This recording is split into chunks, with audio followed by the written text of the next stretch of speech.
بسم اللہ الرحمن الرحیم۔ اسلامی تاریخ میں سے فرشتوں کے بارے میں معلومات۔ حدیث شریف کی مستند کتاب مسلم شریف میں اللہ تعالیٰ نے فرشتوں کو نور سے پیدا کیا ہے۔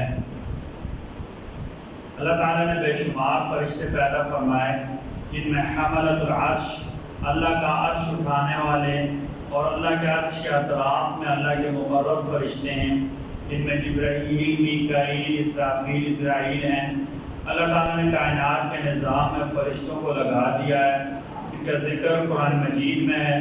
حدیث شریف میں ہے کہ رضوان نام کا فرشتہ جنت کا بندوبست کرنے والے فرشتوں کا سردار ہے، اور مالک نام کا فرشتہ جہنم کے فرشتوں کے جہنم کا جو فرشتے بندوبست کرتے ہیں ان کا سردار ہے۔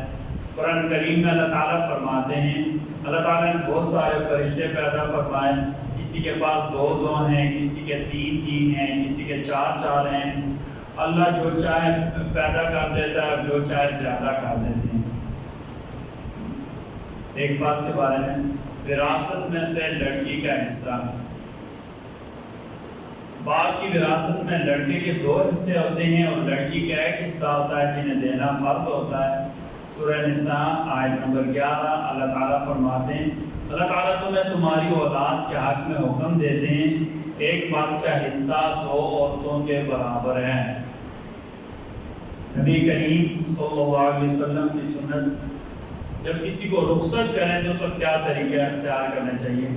آپ صلی اللہ علیہ وسلم جب کسی کو رخصت فرماتے تو اس سے سلام لیتے اور اس وقت تک اس بندے کا ہاتھ نہ چھوڑتے جب تک وہ خود اپنے ہاتھ کو نہ چھوڑ دے۔ یعنی سلام دینے کا ادب یہ ہے کہ ایک بندہ سلام لے، دوسرا بندہ جب تک ہاتھ نہ چھڑا لے تب تک آپ کا ہاتھ چھوڑنا یہ ادب کے خلاف ہے، ٹھیک ہے۔ اسی طرح جب کسی کو رخصت کریں، جہاں منہ سے سلام کہنا ہے وہاں ہاتھ سے مصافحہ کرنا، یہ بھی سنت ہے۔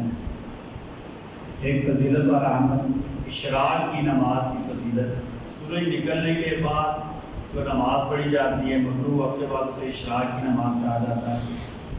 نبی کریم صلی اللہ علیہ وسلم نے فرمایا، اللہ تعالیٰ فرماتے ہیں، اے ابن آدم، تو دن کے شروع کے حصہ میں میرے لیے 4 رکعتیں پڑھ لیا کرو، یعنی اشراق کی نماز پڑھ لیا کرو، میں پورے دن کے سارے کام صحیح کر دوں گا۔